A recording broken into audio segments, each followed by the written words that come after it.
ఓం మహాగణాధిపతయే నమః. ఓం గురుభ్యో నమః. ఓం శ్రీమాత్రే నమః. పరమేశ్వర స్వరూపమైనటువంటి జ్యోతిష, వాస్తు మరియు ఇతర అనేకమైనటువంటి శాస్త్రములను మనకు అందించినటువంటి మహర్షులకి నమస్కారం. హయగ్రీవ హయగ్రీవ హయగ్రీవేతి యో వదేత్తస్స నిస్సరతే వాణి జహ్నుకన్యా ప్రవాహవత్.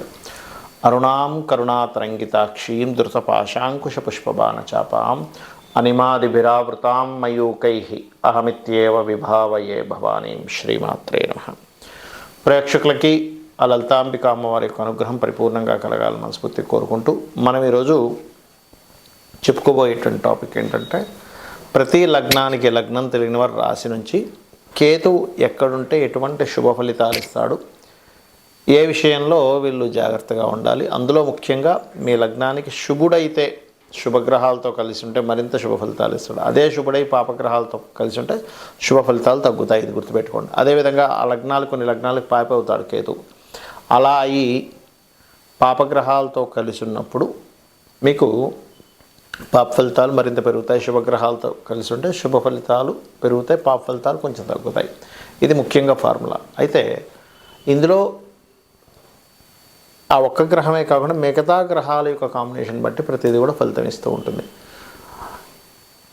ప్రతి లగ్నానికి ఎటువంటి ఫలితాలు ఇస్తారు, ఏ విషయాల్లో జాగ్రత్తగా ఉండాలి, ఆ కేతు ఉన్నప్పుడు అనేటువంటి విషయాలను మనం ఒక్కొక్క లగ్నపరంగా తెలుసుకుందాం. అయితే ఈ విషయాలు చెప్తుంది నేనైనప్పటికీ కూడా చెప్పిస్తుంది సాక్షాత్ లలిత అమ్మవారిగా భావిస్తూ తెలుసుకుందాం. వృశ్చిక లగ్నము, వృశ్చిక రాశి. వృశ్చిక లగ్నానికి కేతువు శుభుడే, అందులో ఎటువంటి సందేహం లేదు. కాకపోతే ఇక్కడ ఎప్పుడు కూడా ఒక ప్లానెట్ శుభ ఫలితాలు మరింత ఎక్కువగా ఇవ్వాలంటే ఇంకొంచెం శుభగ్రహాలతో కలిస్తే మంచి ఫలితాలు ఇస్తుంది. అలా కాకుండా పాపగ్రహాలతో కలిస్తే దాని శుభత్వం తగ్గుతుంది. అయితే ఒక్కొక్కసారి కొన్ని లగ్నాలకు పాప అయినప్పుడు పాపగ్రహాలతో ఎక్కువ కూడుంటే ఎక్కువ పాప ఫలితాలు ఇస్తుంది, శుభగ్రహాలతో కూడుంటే దాని పాప ఫలితాలు కూడా తగ్గుతుంది. అది ఉండేటువంటి స్థానాన్ని బట్టి కూడా ఉంటుంది. ఇంకా ఇన్డెప్త్గా అంటే నక్షత్రం బట్టి కూడా ఉంటుంది చెప్పాలంటే. అయితే ఇక్కడ మీ లగ్నానికి కేతువు శుభుడైనప్పటికీ లగ్నంలో ఉన్నప్పుడు ఏమవుతుంటుందంటే, కొంచెం ఇది సహజంగానే వృశ్చిక లగ్నం వారికి సెల్ఫ్ కాంపిటీషన్ ఎక్కువగా ఉంటుంది. కాకపోతే ఆ కాంపిటీషన్లో కొంచెం నేను సమ్ టైమ్స్ కాంప్రమైజ్ అవ్వాల్సి వస్తుంది అనేటువంటి భావన ఇస్తూ ఉంటుంది. రెండవ స్థానంలో కేతు ఉంటే కనుక స్పిరిచువల్ వాటి మూలంగా ధనయోగం జరగడం వస్తూ ఉంటుంది. కాకపోతే తండ్రికి సంబంధించిన వారికి ఎవరికైనా మనీ ఇచ్చే విషయంలో కొంచెం జాగ్రత్తగా ఉండండి. మూడో స్థానంలో కేతువు వల్ల మీరు చేసేటువంటి జాబ్లో లేనట్లయితే మీరు వెళ్ళేటువంటి ఇంటర్వ్యూస్లో చిన్న చిన్న మిస్కమ్యూనికేషన్స్ వల్ల ఇబ్బంది వస్తుంటుంది. ఎప్పుడైనా మీకు జాబ్లో గుర్తుపెట్టుకోండి. మూడో స్థానంలో కేతు ఉన్నప్పుడు. నాలుగులో కేతు ఉన్నట్లయితే కొంతమంది ఇల్లు బిజినెస్ ఒకే దగ్గర పెట్టుకుంటారు. అలా పెట్టుకోకూడదు. ఇంట్లోనే బిజినెస్ నడిపిస్తూ ఉంటారు. అది పనికిరాదు నాలుగో స్థానంలో కేతు ఉన్నట్లయితే. అంటే ఎక్కడో చిన్న డిస్ప్యూట్స్ వస్తూ ఉంటాయి దానివల్ల. అట్లా అని అదేదో పెద్ద దోషం అని కాదు, కాకపోతే అదంతా కరెక్ట్ కాదనమాట. పంచమ స్థానంలో కేతు అనేటువంటిది పర్టికులర్గా మీకు పంచమం అనేటువంటిది ఏదైతే ఉందో ఇది గుర్తుపెట్టుకోండి. సంతాన సంబంధించినటువంటి విషయాల్ని, ముఖ్యంగా ఎవరికైనా సంతానం లేదనుకునేటువంటి వారు వృశ్చిక లగ్నానికి పంచమ కేతు ఉన్నప్పుడు తీర్థయాత్రలకు వెళ్ళడం ద్వారా వారికి సంతానం కలుగుతారు. ఆరో స్థానంలో కేతు ఉన్నప్పుడు పర్టికులర్గా ఇది ముఖ్యంగా అప్పుల విషయాన్ని, అంటే తొందరపడి ఏదో రోషానికి పోయి నేను అప్పు చేసినా సరే ఇది చేస్తాననేటువంటి కొన్ని సందర్భాలు జరుగుతుంటాయి. అటువంటి విషయాలు ఫాస్ట్గా, అంటే తొందరపడి అప్పులు చేయడం మాత్రం చేయకూడదు. సప్తమ స్థానంలో కేతు ఉన్నట్లయితే అది నీచ స్థానం అవుతుంది. కాబట్టి జీవిత భాగస్వామి ఎంపిక విషయంలో జాగ్రత్త తీసుకోవాలి. అష్టమ కేతువు ముఖ్యంగా ఇక్కడ ఎవరికైనా చూడండి, మనం కొన్ని ఆస్తి సంబంధించిన విషయంలో సంతకాలు పెట్టేటప్పుడు చాలా జాగ్రత్తగా ఉండాలి. భాగ్యస్థానంలో కనుక కేతు ఉన్నట్లయితే లాంగ్ జర్నీ చేసేటప్పుడు కొంత జాగ్రత్త వహించాలి. దశమ కేతువు మీరుండేటువంటి కెరియర్లో టాప్ పొజిషన్లోకి తీసుకెళ్తుంది. లాభకేతు ఉన్నట్లయితే మీకు కాస్త వ్యాపార సంబంధించిన విషయంలో సాఫ్ట్వేర్ టెక్నికల్ రిలేటెడ్ వ్యాపారాల్లో యోగం ఇస్తుంది, అందులో ఎటువంటి సందేహం లేదు. 12వ స్థానంలో కేతు ఉన్నప్పుడు పర్టికులర్గా వివాహం తర్వాత లేదా జీవిత భాగస్వామి పేరు మీద మీరు ఏదైతే ఇన్వెస్ట్మెంట్స్ చేస్తారో కాస్త చూసి ఇన్వెస్ట్మెంట్స్ చేయాలి. ఇక మీరు చేయవలసిన దేవతారాధన దత్తాత్రేయుడు ఆరాధన చేయండి, అనే విధాలు బాగుంటుంది. చాలామందికి లగ్నం కానీ డేట్ ఆఫ్ బర్త్ కానీ తెలియదు. అలాంటప్పుడు కేతుగ్రహం యొక్క ప్రభావం ఎలా పడుతుంది అని చెప్పి తెలుసుకోవాలన్నప్పుడు కేతువు సహజంగానే ఆటంకాల కారకుడు. ఎందుకంటే ఆయనకు పనిపాటు లేదా మన జాతకంలో వచ్చి ఆయన ఆటంకాలు కలిగిస్తుంటారంటే కాదు. మనం చేసినటువంటి పూర్వజన్మల్లో చేసినటువంటి కర్మ ఏదైతే ఉందో అది ఆటంక రూపంలో కేతు రూపంలో వస్తుంది, గుర్తుపెట్టుకోండి. అంటే పూర్వజన్మల్లో మనం ఎవరికైనా కావాలని ఆటంకపరిచాం, వేరే వాళ్ళు పని చేసుకుని ఉంటే అప్పుడు ఏమవుతుందంటే అది ఆటంక రూపంలోకి వచ్చి ఇబ్బంది పెడుతుంది, గుర్తుపెట్టుకోండి. అలాగే మరొక విషయం ఏంటంటే ఇక్కడ ఈ ఆటంకాలు ఏవైతే ఉన్నాయో ఇవన్నీ తొలగాలంటే మొట్టమొదటిగా కేతుగ్రహం వల్ల జరుగుతుంది అని మీరు ఎట్లా గుర్తుపట్టాలి? ప్రతిసారి ఆటంకం జరుగుతుంది, లేట్ అవుతుందా ఆటంకం అవుతుందా, రెండు రకాలు. ఇక్కడ లేట్ అవ్వడం ఈజ్ డిఫరెంట్, అప్పుడు శని ప్రభావం.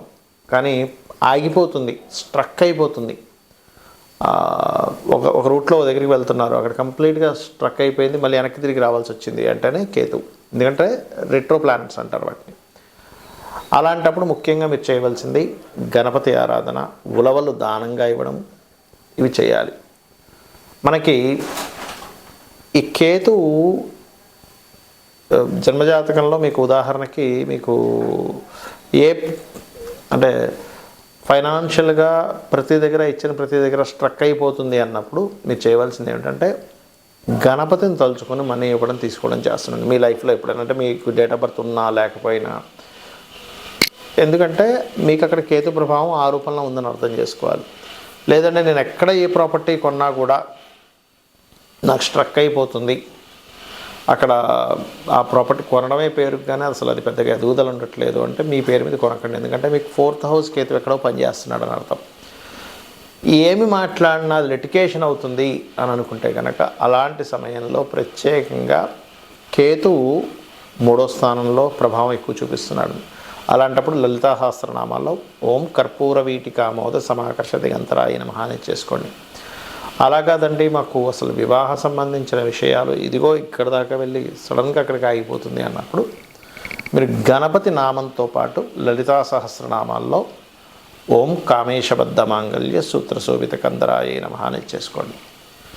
కొంతమందికి అసలు పని చేయాలంటేనే ఇంట్రెస్ట్ లేకపోవడము, ఎక్కడ జాబ్కి వెళ్ళినా కూడా అక్కడ ఏదో కారణం చేత ఆగిపోవడం జరుగుతుంది అనుకోండి.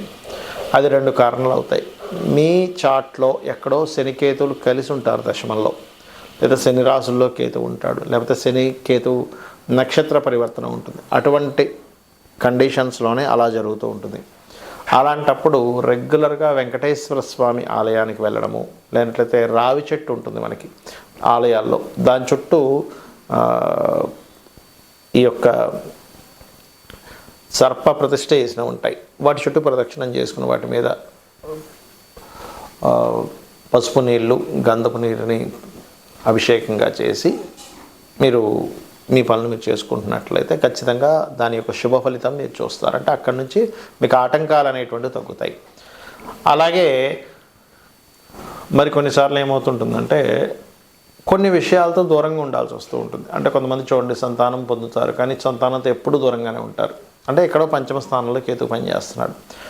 కొంతమంది వివాహం చేసుకొని జీవిత భాగస్వామితో దూరంగా ఉంటూ ఉంటారు, అంటే ఆ అబ్బాయి ఇక్కడ లేకపోతే అమ్మాయి ఇంకో దగ్గర ఎక్కడ ఉండడం, లేకపోతే అమ్మాయి ఇక్కడ ఉంటే అబ్బాయి విదేశాల్లో ఉండడం జరుగుతుంటుంది. వీటన్నిటికీ కారణం ఏమిటి? ఏదైనా ఒక విషయం మీద అందరూ చెప్తున్నాం మీకు దాని మీద విరక్తి వైరాగ్యము వద్దనిపించడం జరుగుతుందంటే బికాజ్ ఆఫ్ కేతువు యొక్క ప్రభావం. ఇది మీకు అంటే ఎలాగా ఇప్పుడు కొంతమంది చూడండి ఇంట్లో వివాహం చేసుకోమంటుంటారు కానీ ఇది చేసుకొని అంటుంటాడు. కారణం ఏంటంటే 7th హౌస్కి ఎక్కడో దాని యొక్క ప్రభావం పడింది అని అర్థం. ఆ రకంగా మీకున్నటువంటి గ్రహస్థితి రీత్యా మీరు ఫలానా సంబంధించిన విషయంలో నాకు విరక్తి వైరాగ్యము చాలా ఏదో తెలియని ఒక ఎడబాటు లేనట్లయితే ఆటంకాలు కలుగుతున్నాయంటే ఒకటే గుర్తుపెట్టుకోవాలి, కేతుగ్రహం దగ్గర దీపారాధన చేసుకుంటూ గోవులకి గ్రాసము తినిపిస్తూ గణపతి ఆరాధన కనుక చేసినట్లయితే 100% మీరు ఏదైతే ఇబ్బంది పడుతున్నారో లైఫ్లో, దేంతో అయితే విడదీయబడుతున్నారో 100% దాని నుంచి బయటపడడం జరుగుతుంది. ఇక మీరు ఒక్కొక్క విషయం ఏంటంటే ఎప్పుడు కూడా ఒక గ్రహ సంబంధించినటువంటి ఫలితాలు బ్యాడ్గా వస్తున్నాయి అంటే మీ పర్సనల్ చార్ట్లో ఆ గ్రహానికి సంబంధించిన వాటి జోలికి వెళ్ళకపోవడం మంచిది.